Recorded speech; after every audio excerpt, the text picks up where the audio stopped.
Emma Carter thought she was just helping a hungry old man. Then a convoy of military trucks rolled up, revealing the truth about who he really was. The neon sign outside Jack's diner flickered, its tired red glow barely cutting through the dark.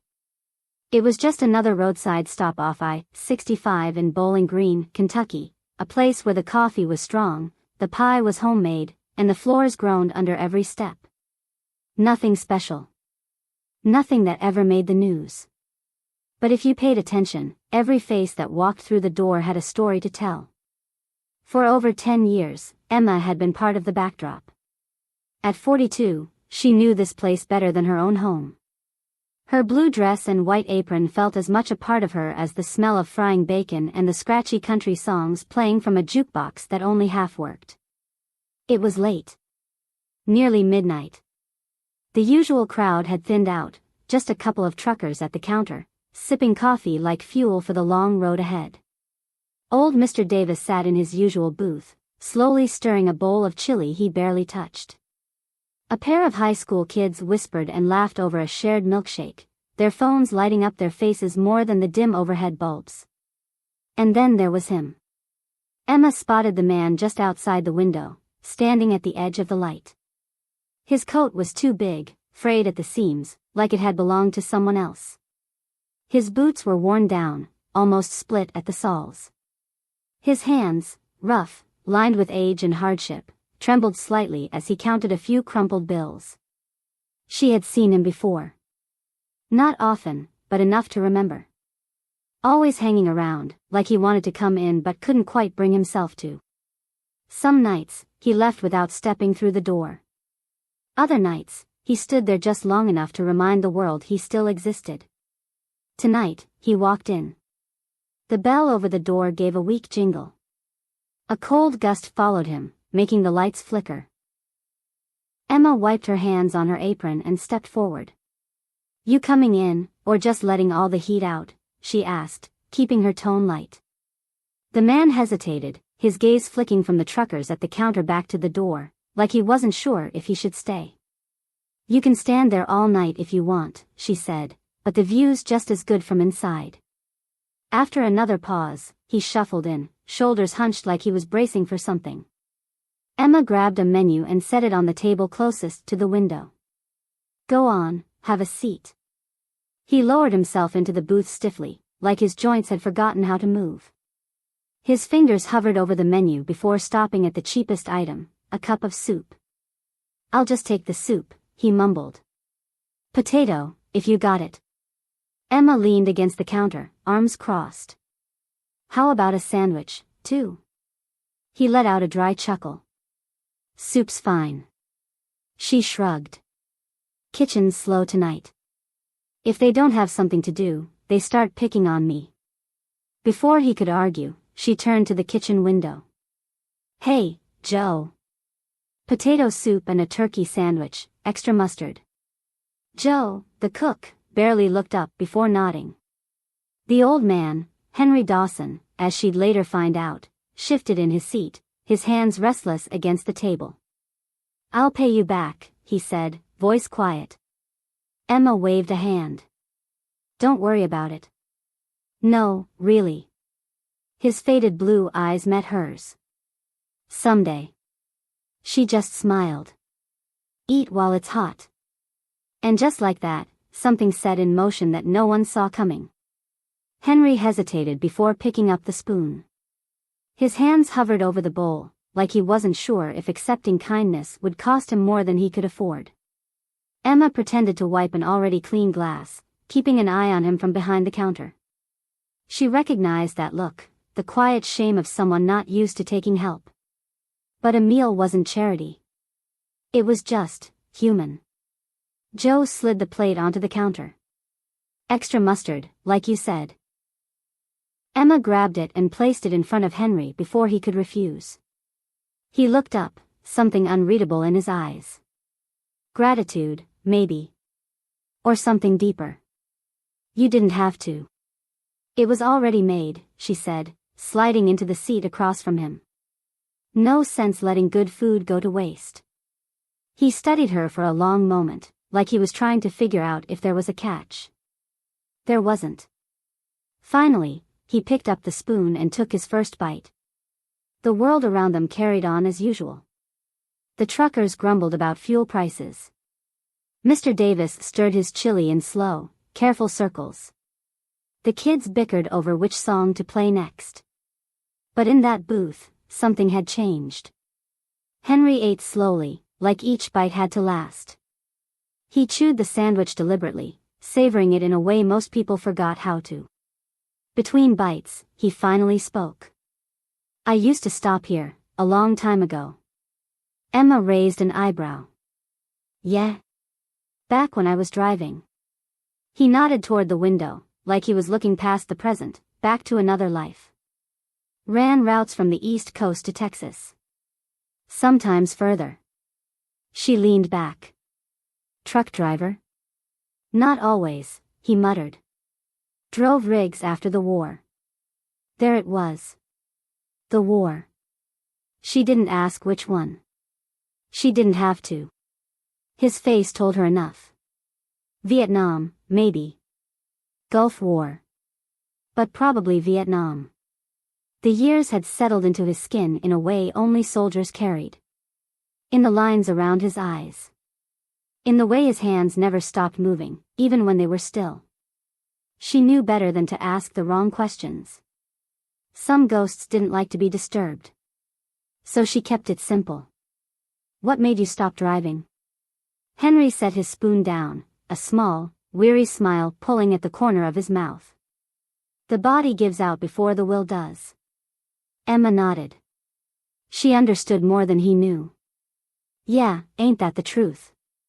Silence settled between them, not awkward, not heavy. Just there. A quiet understanding that didn't need words. Walter finished his soup, neatly folding his napkin like a man who had spent years clinging to small routines.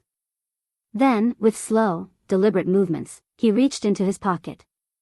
His fingers brushed against the few crumpled bills he had, hesitation flickering across his face before he finally pulled them out. How much do I owe you? He asked. Tasha shook her head. Told you, it's on the house. Walter didn't like that. She saw it in the way his jaw tightened, the way he shifted in his seat.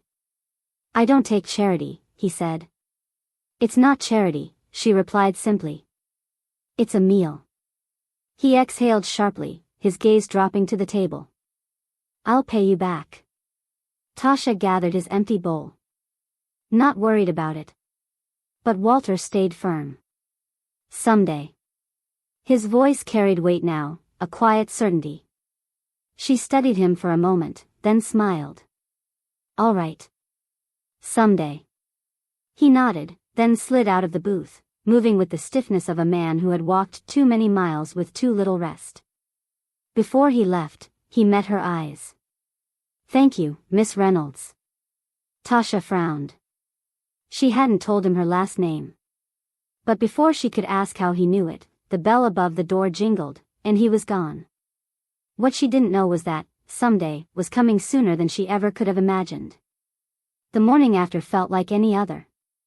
The sun crawled lazily over the horizon, painting the sky in streaks of orange and pink. Tasha had the early shift, flipping chairs down, setting up syrup dispensers, making sure the coffee was strong enough to keep truckers awake for another 100 miles. She barely thought about Walter Gaines. People passed through all the time. Some stuck in her memory, most faded away. He had seemed different, sure. But life kept moving.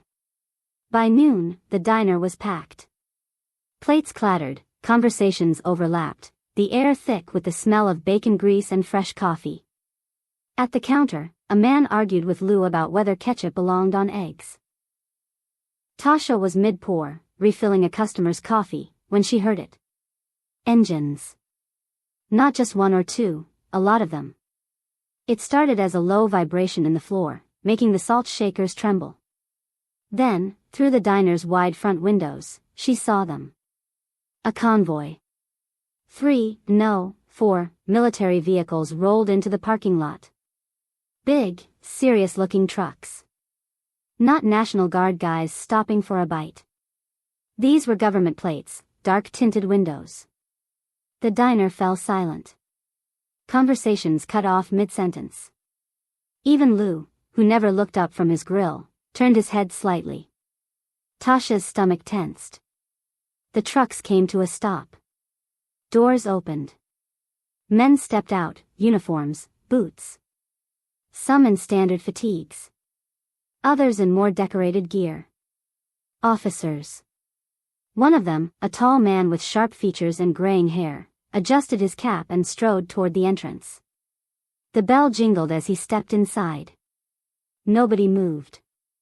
His eyes swept the room before locking onto Tasha. He walked toward her with the quiet confidence of someone used to delivering news, the kind that made people nervous. "Miss Reynolds?" Her throat went dry. She didn't like the way her name sounded coming from him. She forced herself to nod. "That's me." The officer removed his cap. Silence stretched. The whole diner was waiting, eyes bouncing between them like a slow-motion tennis match. "Miss Reynolds," he repeated, voice steady, "yesterday, you fed one of our own." Tasha blinked. "Excuse me?" "Walter Gaines." His expression didn't change. "You gave him a meal." Her heart thudded. "Yeah. I did." The officer glanced at the men behind him, then back at her. "You didn't know his story," he continued. "But we do." A prickling sensation ran down the back of her neck. She looked past the officer, out the window, toward the military trucks. Whatever this was, it was bigger than she had thought. The other customers sat frozen, forks hovering midair, coffee cups clutched tight. Nobody dared to speak. Tasha exhaled slowly. "All right," she said, crossing her arms. "You mind telling me what's going on?"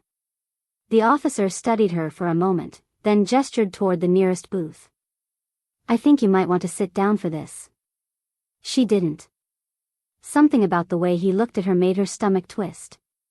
Tasha had spent enough years reading people, truckers on their fifth cup of coffee, traveling salesmen with fake smiles, teenagers trying to act older than they were. But this man, his face was unreadable. So instead, she leaned against the counter, arms crossed. "I'm listening." The officer glanced at the other men before speaking. "Walter Gaines isn't just a veteran. He's a decorated war hero." Tasha's brow furrowed. He didn't seem like the type to bring that up. The officer let out a breath, almost like he had expected that reaction. "He wouldn't," he said. "That's the kind of man he is." He paused. "But there's more to it. A lot more." Tasha waited, watching him closely. The officer straightened. His voice was steady. "Walter served in Vietnam. Special Forces. His unit was ambushed in 1971 during a classified operation. He was the only survivor. He held off an entire enemy advance long enough for an evacuation team to pull out the wounded. Saved more than a dozen lives that day." She blinked. The quiet, tired old man who had counted his crumpled bills before walking into the diner, that was the same person he was talking about? The officer continued. "He was awarded the Silver Star. The Bronze Star. 2 Purple Hearts. But when he came home, things weren't easy. No one welcomed Vietnam vets with open arms. He struggled. Didn't talk about what happened over there. Eventually, he disappeared off the radar." Tasha felt a lump in her throat.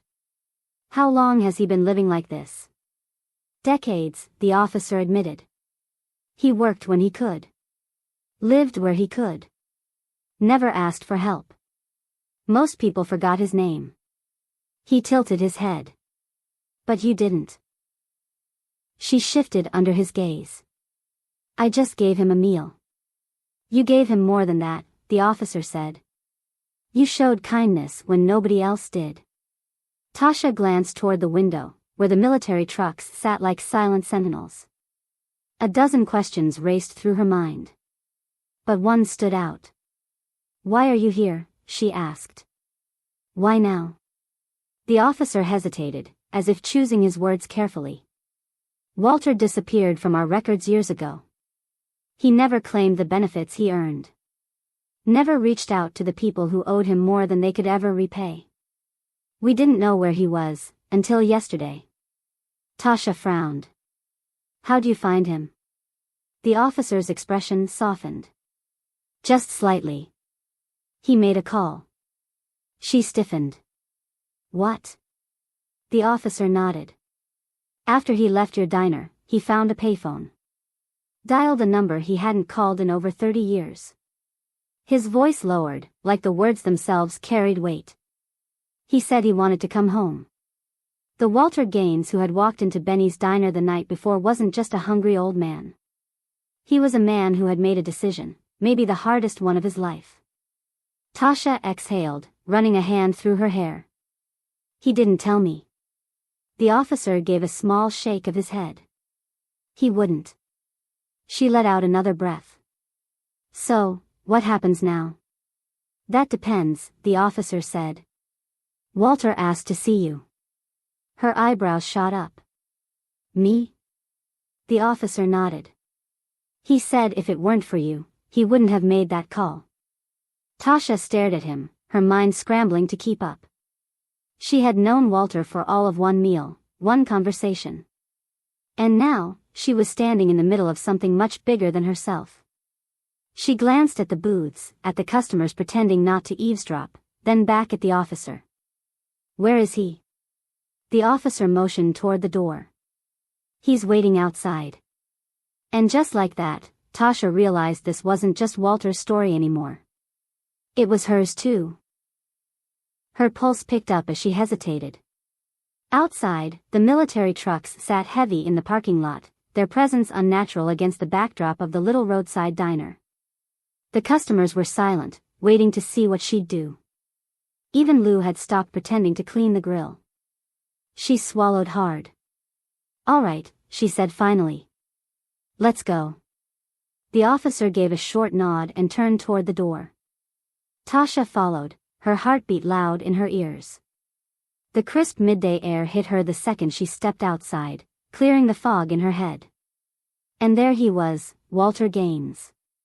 He sat on the edge of the nearest truck's open tailgate, a wool military-issued blanket draped over his thin shoulders. Up close, he looked even older, the deep lines in his face telling 1,000 stories she'd never hear. His hands were folded in his lap, his fingers tracing invisible patterns against the fabric. When he saw her, he straightened slightly. Tasha forced a smile. Didn't think I'd be seeing you again this soon.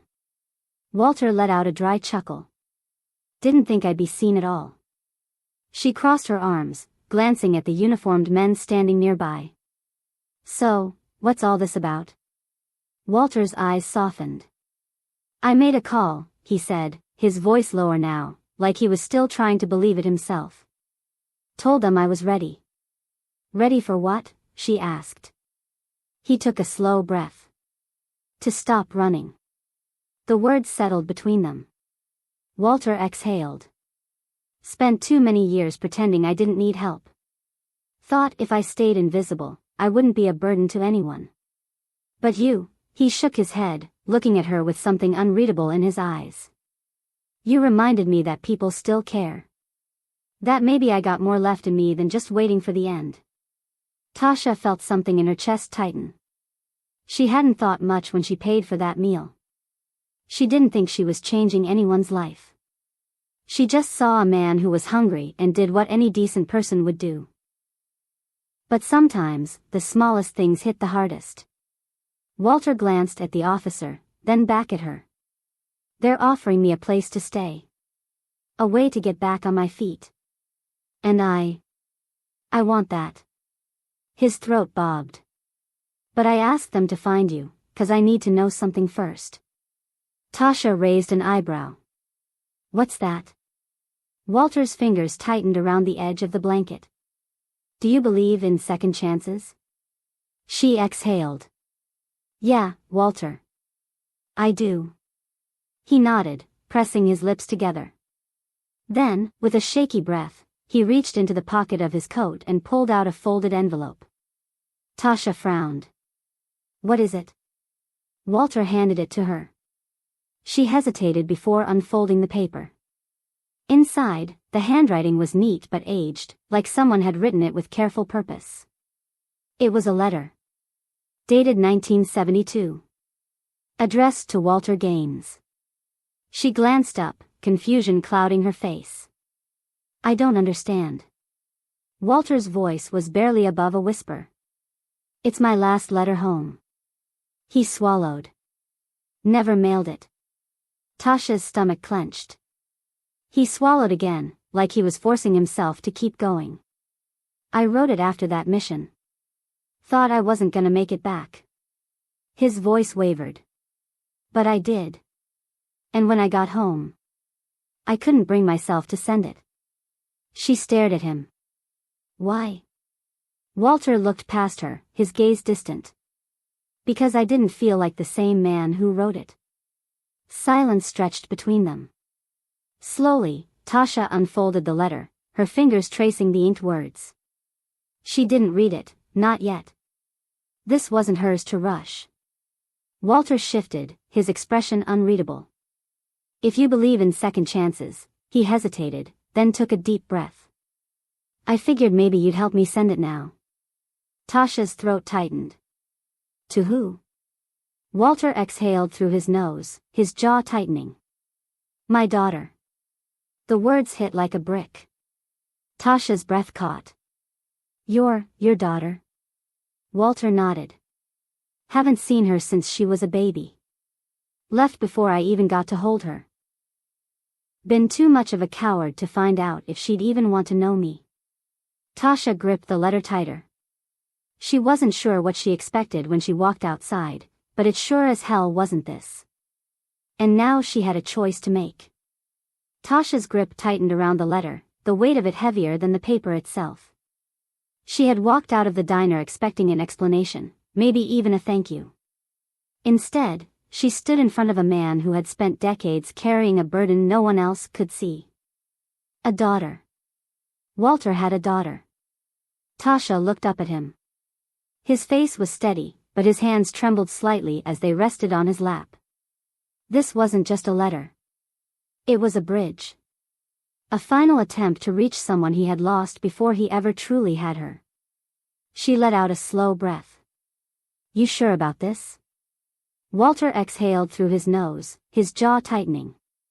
I don't know if she wants to hear from me. But I owe it to her to try. The officers standing nearby remained silent, giving them space. This moment wasn't theirs to interfere with. Tasha hesitated, then glanced at the envelope again. It was yellowed at the edges, but the ink was dark, bold. The words inside had been sealed away for over 50 years. What's her name? She asked. Walter swallowed. Angela. Angela Porter. Tasha's brows lifted slightly. Porter? He nodded. She took her mother's name. His voice was thick, edged with something he had long since buried, regret. I was barely out of the service when I left. Her mother, Marcy, she tried to hold on. But I pushed her away. Walter let out a dry, humorless chuckle. Thought I was doing them a favor. Tasha studied him. And now? Now, Walter exhaled, shaking his head. Now I'm just a tired old fool who finally realizes running don't fix a damn thing. She sighed, crossing her arms. You waited a long time for this. His gaze met hers, steady. Reckon it took me just as long to figure out what matters. Tasha chewed the inside of her cheek, then exhaled sharply. All right. Walter blinked. All right? She folded the letter carefully and slipped it into the pocket of her apron. I'll find her. A flicker of emotion crossed his face, relief, maybe even disbelief. You do that? Tasha crossed her arms. Look, I don't know what she's going to say. I don't know if she'll even read it. But if you're serious about making this right, I'll do what I can. Walter's throat bobbed. I don't deserve, nope, she cut him off.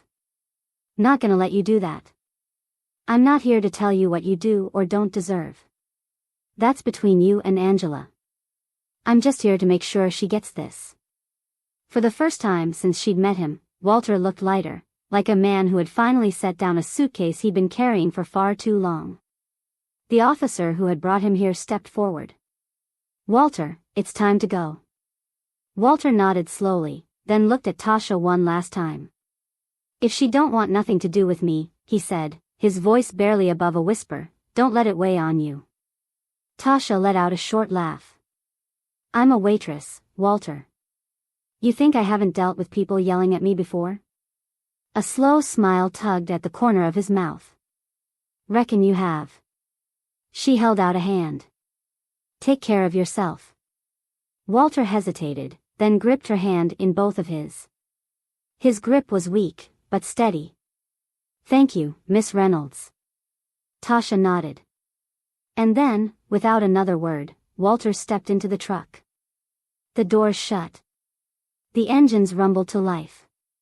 She stood there, watching as the convoy pulled away, kicking up dust as it disappeared down the highway.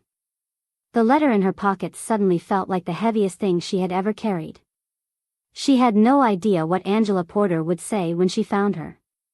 But she was damn sure going to try. Tasha sat in her car, the engine off, staring at the envelope in her hands. The diner's parking lot was nearly empty now, the last traces of the military convoy long gone. The address on the letter was from another lifetime, Montgomery, Alabama. But people didn't stay in one place forever. Angela Porter could be anywhere. She let out a slow breath. She wasn't a detective. She wasn't some grand messenger of fate.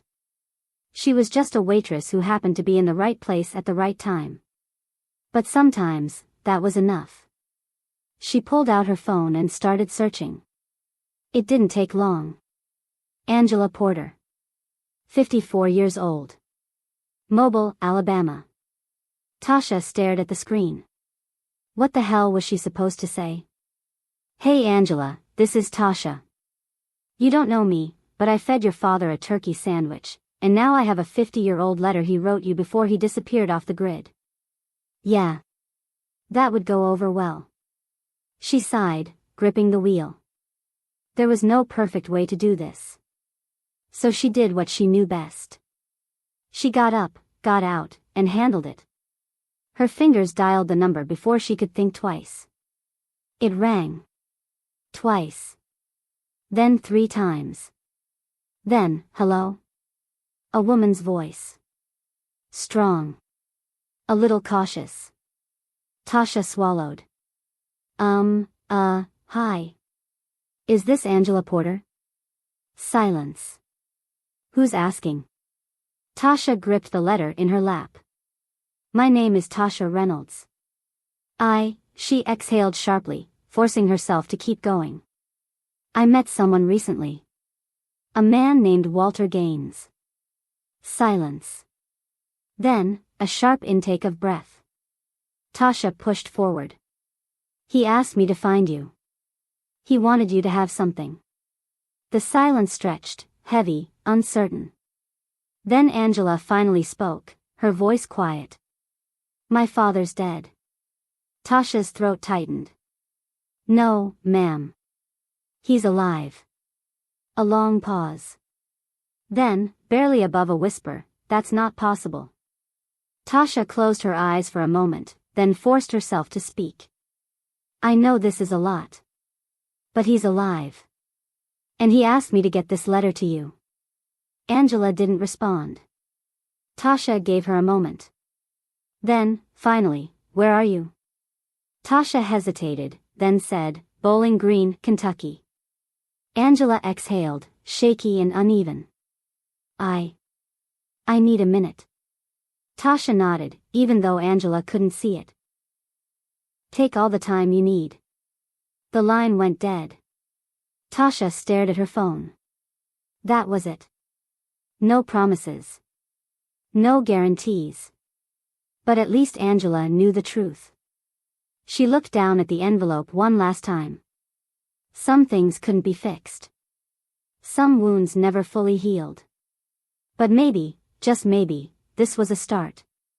She slipped the letter back into her pocket, started the engine, and pulled onto the road. Because sometimes, kindness wasn't about grand gestures. Sometimes, it was just a meal. A conversation. A moment. But those moments could change everything. Life has a way of bringing people back to the places they were meant to be. So if you've been holding on to something, an apology, a message, a second chance, don't wait forever. Some stories are still waiting to be written. If this story moved you, don't forget to like, share, and subscribe for more real, powerful stories like this one.